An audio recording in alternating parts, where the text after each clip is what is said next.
Welcome to Steve McDonald's Crafting, and what I've got is, I've got this plastic pot. I can't even remember what came in it. Something crafty, probably. I didn't throw it out, as I never throw anything out. And what I'm going to do with this is, I'm going to try and turn this into a little money box where the front comes off, like so. And it's going to be a train. So what I need to do is, I need to decide where my slot is going to be for the money. And obviously, this being round, it doesn't really make any difference.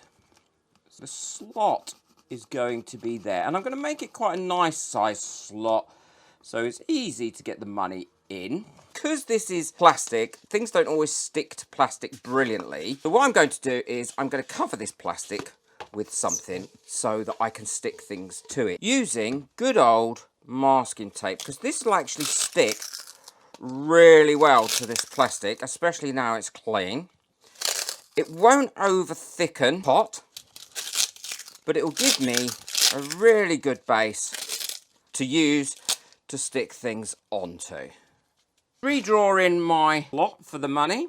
Everything by eye for me as well, normally, as you know. So that's where the slot's going to be for the money. And I've made it a little bit bigger than what I will end up with, because I'm going to put something on the back of this and I'm going to lift this slot up a little bit. I'm just going to use a scalpel and a brand new blade to cut through this here to make that slot.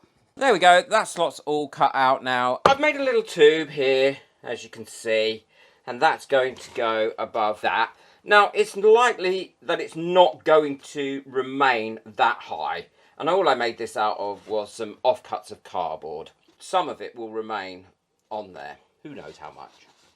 I've cut out a couple of templates now that I can use to pop on here. And all I'm going to do is use some hot glue to pop those onto there. Now, I don't want to stick it onto this bit at all, because obviously we want to still be able to unscrew that.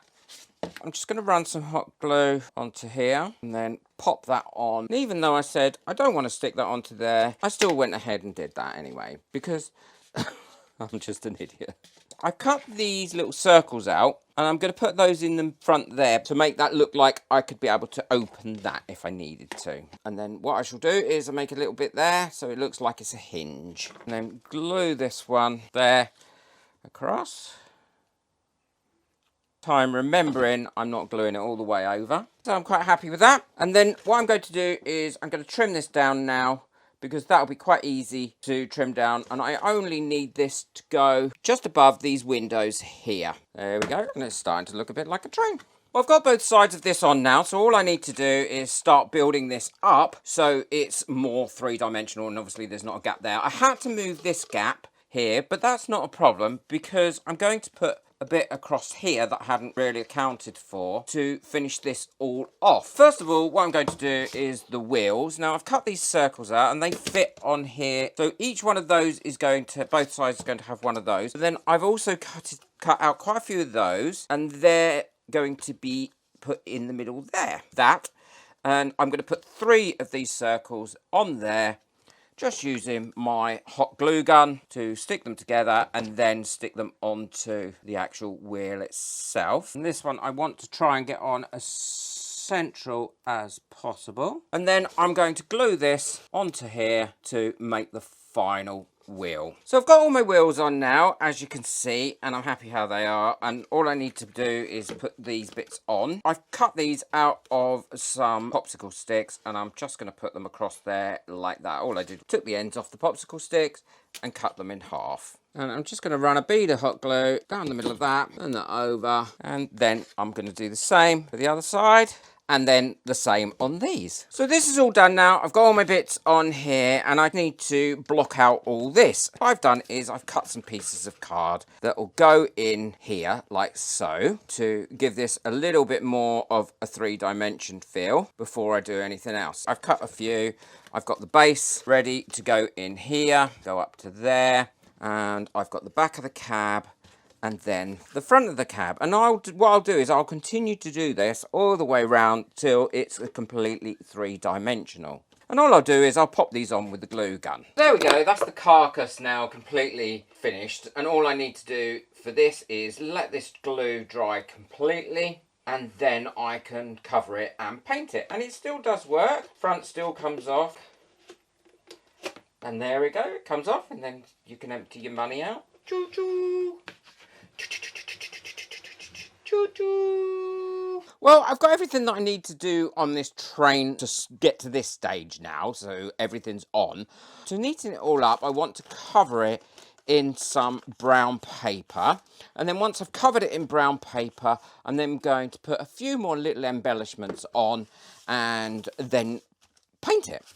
I want the brown paper to be fairly neatish if I can do it, because I don't want to see lots and lots of little lines and joins and things. So how I'm going to do it is I'm going to put it on, and then I'm going to try and keep it as smooth as possible, but not completely smooth, but I don't want it to look like a piece of old leather. Popping some glue on, and that'll be white glue with a little bit of water mixed into it to make it nice and thin, like this. Pop it onto there, and then put this paint. And the reason I've still got a glove on is because I've still got a wrist support on after having my accident. My wrist is still a little bit painful. And pushing that down neatly, possible, all the way down. Then I'm going to cut round the wheels. So that's kind of neatened that up nicely. And now I'm just going to push that down and then in round there and finish that off. And then I'll show you what that looks like when I come back. Well, this is all nice and dry now, and as you can see, it has kind of smoothed it over a little bit and just made it a little bit more tidy. I don't want it to look perfect because that isn't the look that I'm actually going for. I'm going to go over and give it all one coat of black, making sure that I got in everywhere before I do anything else to it.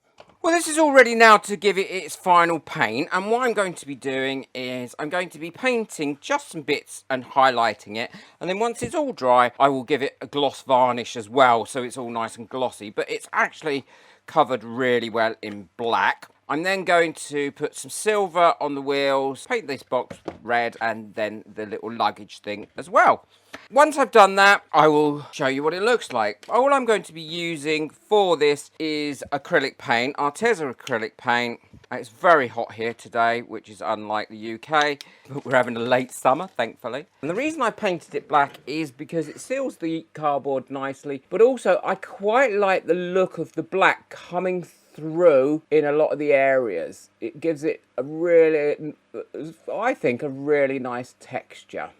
So as you can see, it's just going on there nicely. Guarding the wheels, I'll be painting around these bits silver and leaving the rest black. I've finished doing all the painting now, and so all I've got to do left is to do the varnishing, which I'm quite looking forward to. I've chosen the red and the silver because I just really like that. And what I've also done is I've made a little sign or name, just McDonald, to go on here as well. And I did this using the Cricut. I'm going to pop that on before I varnish it because I really want to ensure that when I varnish it, I varnish over the whole thing. I'm going to put one on each side like that. Bit narcissistic, but I don't mind because I really wanted to put a little name on it. Well, I'm all done now. My little signs are on and I'm really pleased with how that's come out. I've also put a little name tag on the cap, which goes onto there to stop the money falling out. The final job is really now to varnish it, get a nice gloss shine on it. And all I'm going to do is varnish the black because the silver, I think, has come out really nicely. And I particularly like the way that it's come out on the little chimney breast. It's all finished now. It's all nice and glossy and all painted up. And I'm really pleased how this came out. It was such an easy project as well. And the great thing is the money fits in there nicely. And it will take notes as well. And it'll hold quite a bit. And if you want to get that out, all you need to do is just turn that. And then the money comes out again. Choo choo choo! The McDonald Express is all finished. Let me know what you think of it in the comments below. I'd be really interested to know. And again, it's just been made out of stuff that would have gone into landfill or thrown away. Scrap cardboard envelopes from Amazon, an old plastic pot that I'd had kicking around for a long time, a little bit of glue, and a little bit of paint. Don't forget to hit the subscribe button and please boop the like button as well. It really helps my videos to get out there. And leave me a comment and let me know what you think of this. And if you'd like to buy me a coffee just to say thank you for any of my videos and help support this channel, it really is appreciated a great deal. Take care, enjoy your crafting. Choo choo choo choo choo choo choo choo. Bye.